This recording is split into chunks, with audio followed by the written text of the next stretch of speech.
रमजान मुबारक के महीने में माँ आयशा सिद्दीक़ा फरमाती हैं रज़ी अल्लाह ताला अन्हा, रसूल करीम सल्लल्लाहु ताला अलैहि वसल्लम हमेशा असहाबे सुफ़ा के साथ इफ्तार करते थे। असहाबे सुफ़ा कौन है जानते हैं आप? ये 70 सहाबा जो घर सब छोड़ करके आ गए थे मेरे आका की बारगाह में। इनके घर नहीं थे, ये सारे रिश्तेदारों को छोड़ करके आए थे। या तो इनके घरों वालों ने इन्हें तकलीफ दी थी, इन्हें अपने घरों से निकाला था, जायदादें छीन ली थी, इनके घरों पर कब्जा किया था, मारा था, तकलीफें दी थी। वो 70 सहाबा हुजूर सल्लल्लाहु अलैहि वसल्लम के रहम करम पर पलते थे। मस्जिद नबवी में एक कट्टा, एक चबूतरा बनाया गया था, एक छप्पर उनके सरों पर छत के किस्म से डाल दिया गया था। खजूर के जो छाल हुआ करते, खजूर के जो पत्ते हुआ करते, इसकी छत थी और उसके नीचे ये 70 सहाबा बैठा करते थे। और उनके खाने पीने का इंतजाम क्या था?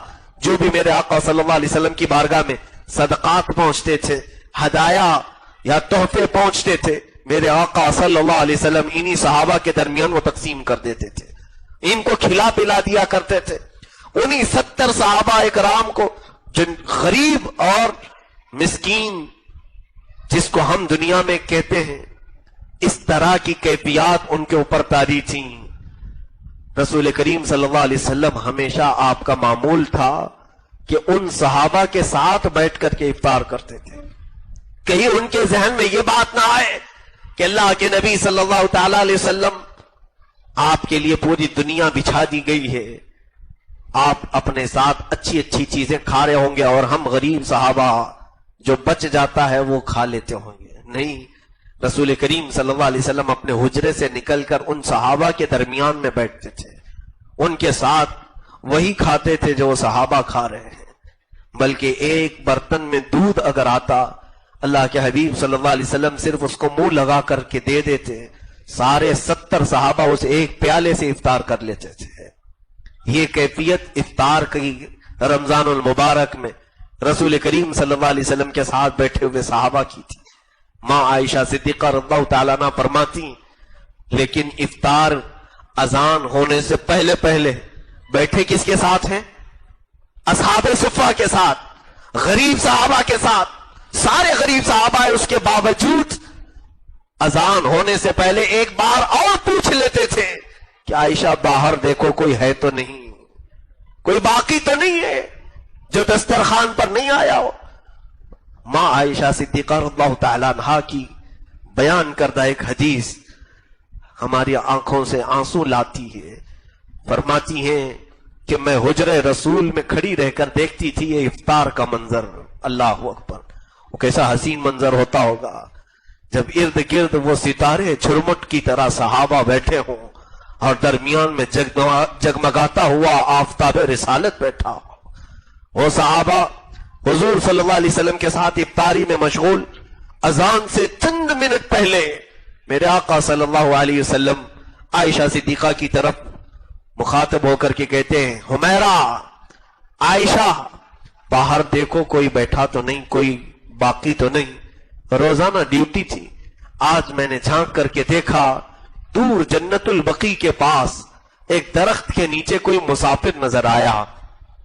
कोई मुसाफिर अपनी सवारी को बांध करके बैठा हुआ नजर आया। शाम का वक्त है, उसके चेहरे पर गर्द गुबार है, कपड़ों पर धूल के आसार हैं। अंदर से कहती, या रसूल अल्लाह सल्लल्लाहु अलैहि वसल्लम, कोई तो दूर बैठा हुआ दिख रहा है कौन ये पता नहीं है, मदीने का तो नहीं लगता, बाहर से आया हुआ दिखता है। इफ्तार में चंद लम्हे बाकी थे, दस्तरखान छोड़कर मेरे आका उठ गए और मेरे आका सल्लल्लाहु ताला अलैहि वसल्लम चलते हुए उस जन्नतुल बकी के दरख्त तक गए जहां पर वो मुसाफिर अपनी सवारी को बांध कर बैठने की कोशिश कर रहा था। हुजूर उसके करीब गए, जाकर के पूछते, तू कौन है, कहां से आया है? कहा, बड़ा लंबा सफर तय करके आया हूं। सफर की थकान अलग थी, चेहरे पर गर्द और गुबार के आसार अलग थे। वो बैठ रहा था, पूछा मेरे आका सल्लल्लाहु अलैहि वसल्लम ने, कुछ खाने पीने को मिला? इसी मंजिल के लिए आया है या इससे आगे भी जाना है? कहा, खाया पिया नहीं हो और मंजिल यही है, यहीं पर आया हूं। मेरे आका सल्लल्लाहु ताला अलैहि वसल्लम उसका हाथ पकड़ करके کہتے چلو ہمارے دسترخوان پر ساتھ بیٹھ کر کے کچھ کھا پی لیا جائے. وہ ساتھ میں آیا. اللہ کے حبیب صلی اللہ علیہ وسلم اپنا پیالہ جو دودھ پی رہے تھے وہ اسے دے دیا اس مسافر کو. اس نے پیٹ بھر کر کے پی لیا. آج سارے صحابہ کھجور کی ایک گٹلی کو چوس کر سارے لوگوں نے افطار کر لیا. ایک کھجور پر ساروں کا افطار ہو گیا. اخیر میں وہ بندہ پوچھتا ہے میری منزل یہ تھی, میں ایک شخص کو تلاش کرتے آیا ہوں جس کا بڑا چرچا میں نے سنا ہے, اس کا نام محمد ہے, وہ یہاں کہاں رہتا ہے؟ صحابہ کی آنکھیں بھیگ گئی. کہا جس نے تجھے سیراب کیا وہی محمد تو ہے, جس نے تیرا ہاتھ پکڑ کر تجھے منزل تک لایا وہی محمد تو ہے. عزیزان گرامی وقار, یہ رمضان المبارک میں ہمارے ساتھ کیا ہوتا ہے؟ افطار کا وقت قریب ہو, ہمیں تو آس پاس والے نظر نہیں آتے. بھوک کی شدت میں لوگوں کے دماغ عرش پر ہوتے ہیں, آسمان پر ہوتے ہیں. جلال الگ ہوتا ہے, غصہ الگ ہوتا ہے. عزیزان گرامی, رمضان المبارک میں اس چیز کا بھی خیال کریں کہ پہلے میرے ہاتھ میں جو کھجور ہیں میں دوسرے کو دے دوں. میرے پاس اگر شربت کا گلاس آیا ہے پہلے میرے آس پاس بیٹھے ہوئے کو پلا دوں.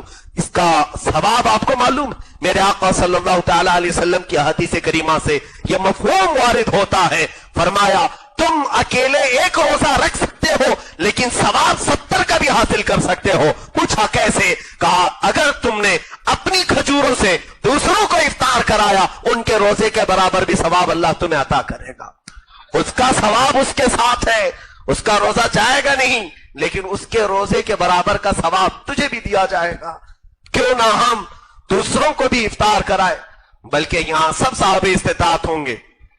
غریب اور مسکین کو کھلانا ضروری نہیں, ہر ایک کو کوشش یہ کیا جائے میری کھجور سے وہ افطار کرے, اس کی کھجور سے میں افطار کروں, اس میں کوئی مذائقہ نہیں.